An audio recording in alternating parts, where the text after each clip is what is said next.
Hello বন্ধুরা, সবাই কেমন আছো? আজকে আমি চিকেনের কোরমা বানাবো, সেটাই তোমাদের সাথে শেয়ার করছি।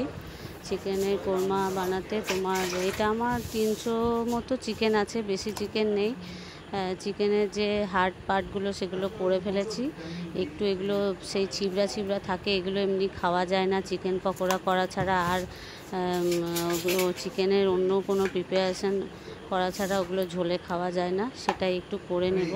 তো চিকেনটা দই দিলাম আর নুন দিলাম, দিয়ে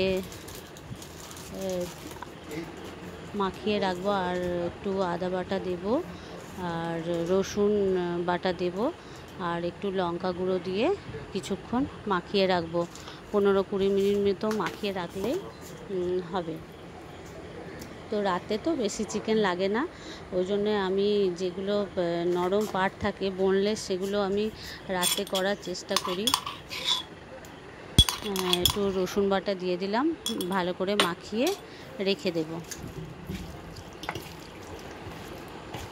বন্ধুরা, যদি আমার রান্নার রেসিপিগুলো তোমাদের যদি ভালো লেগে থাকে, অবশ্যই লাইক করবে, কমেন্ট করবে, শেয়ার করবে, আর পারলে সাবস্ক্রাইব করে দিও। কড়াইটা গরম করে নিয়ে একটু মশলা ভেজে নেব। জিরে নিয়েছি, গোলমরিচ নিয়েছি, এলাচ নিয়েছি, দারচিনি নিয়েছি, আর জায়ফল নিয়েছি। একটু ওগুলো ভালো করে একটু কড়াইয়ে নেড়ে শিলনোড়াতে গুঁড়ো করে নেব। হালকা গ্যাসটা কমিয়ে দিয়ে একদম হালকা আঁচে ভাজতে হবে।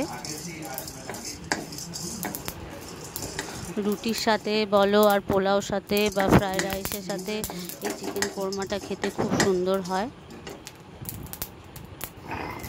আমার হয়ে গেছে, এবার শিলে একটু গুঁড়ো করে নিচ্ছি, গুঁড়ো করে রেখে দেবো।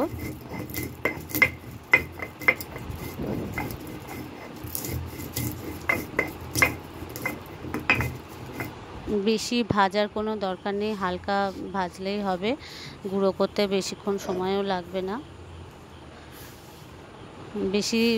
বেশি চিকেন নেই বলে আমি মশলাটা বেশি নিইনি, সামান্যই নিয়েছি।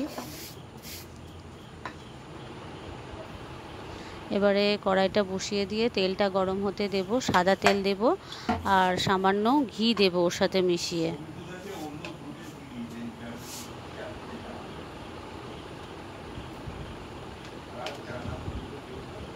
সামান্য ঘি দেব, গরম পড়েছে, বেশি তেল মশলা দেব না। এবার চিকেনটা দিয়ে কিছুক্ষণ ওটাকে ঢাকা দিয়ে ম্যারিনেট করতে দেব। কুচনো পেঁয়াজ ছিল, সেগুলো দিলাম। একটা পেঁয়াজ বেটে দিয়েছি, আর একটা কুচনো পেঁয়াজ দিলাম। ভালো করে এবার নেড়ে নেব। পেঁয়াজটা একটু লাল মতো হওয়া অবধি অপেক্ষা করব, নেড়ে ওটাকে ভালো করে ভাজবো।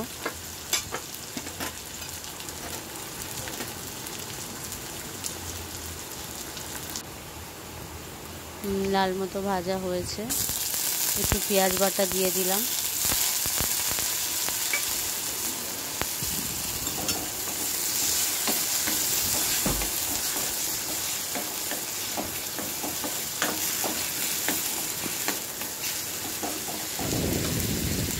এটাতে কাঁচা লঙ্কা ইউজ করব না। ভালো করে পেঁয়াজ বাটাটা আর কুচনো পেঁয়াজটা ভালো করে ব্রাউন কালার করে ভেজে নেব একদম। একটু আদা বাটা দিলাম। গ্যাসটা মিডিয়াম ফ্লেমেই করতে হবে, আস্তে আস্তে করতে হবে, মশলাটা যাতে লেগে না যায়।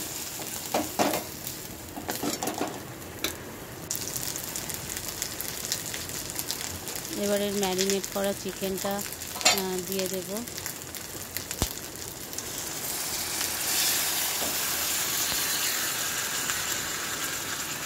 ভালো করে চিকেনটা কষিয়ে নেব আস্তে আস্তে, গ্যাস কমিয়ে কমিয়ে।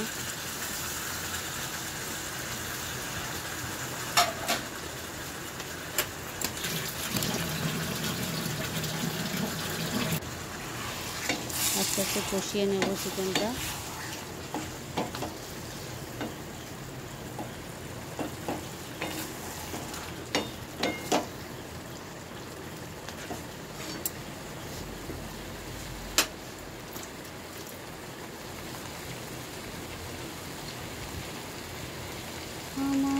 পরানো যাহা চায় তুমি তাই গো, আমার পরানো যাহা চায়। ওটার আস্তে আস্তে জল বেরিয়েছে চিকেন থেকে। এবারে নুন দিয়ে দিলাম,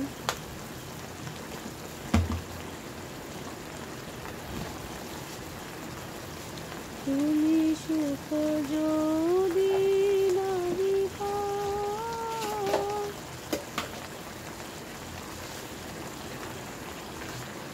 একটু জিরে গুঁড়ো দিলাম,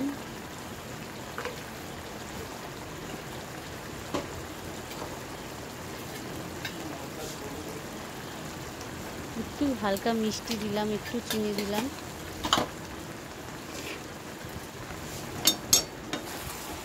আর কিছুই মশলা দেব না। ভালো করে কষিয়ে নেব ওটাকে। একটু কষিয়ে নেওয়ার পরে জল দেব। পোস্ত দিয়েছি, আর এদিকে কাজু আর পোস্ত ভিজিয়ে রেখেছিলাম, সেটাই একটু বেটে নেব। এটা বেটে তুলে রাখবো।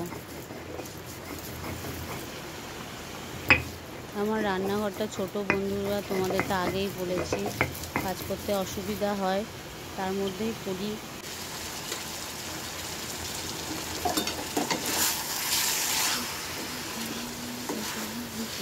জলটা অনেকটাই শুকিয়ে এসছে, মশলার জলটাও শুকিয়ে এসছে।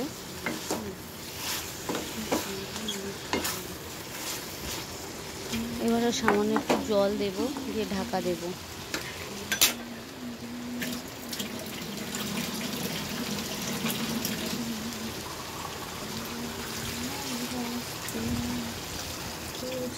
একটু জল দিয়ে ঢাকা দিয়ে দেব। যেহেতু দই দেওয়া আছে, সিদ্ধ হতে বেশিক্ষণ সময় লাগবে না, সিদ্ধ হয়ে যাবে মোটামুটি।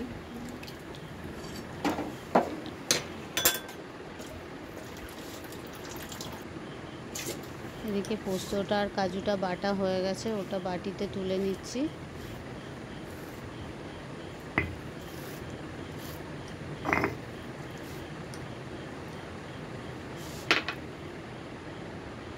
চিকেনটা আবার দেখবো কতটা সিদ্ধ হয়েছে।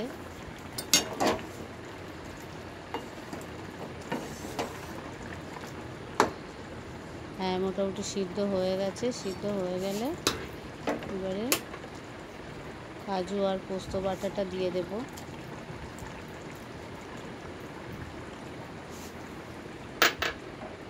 ওটাকে একটু নেড়ে ভাজা মশলাটা দেব।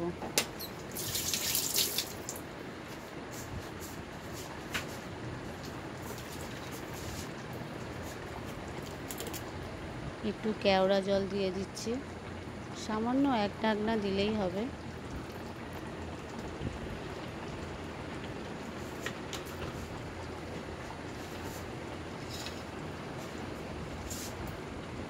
ভাজা মশলাটা দিয়ে দিলাম, এবার নেড়ে একটু ঢাকা দিয়ে দেব।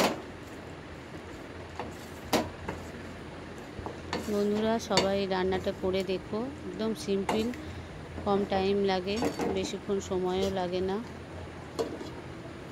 যদি 1 ঘন্টা মতো চিকেনগুলো ম্যারিনেট করে রেখে দাও, তাহলে আরও সুন্দর হয়। করে দেখো। বাই বাই, আমার হয়ে গেছে।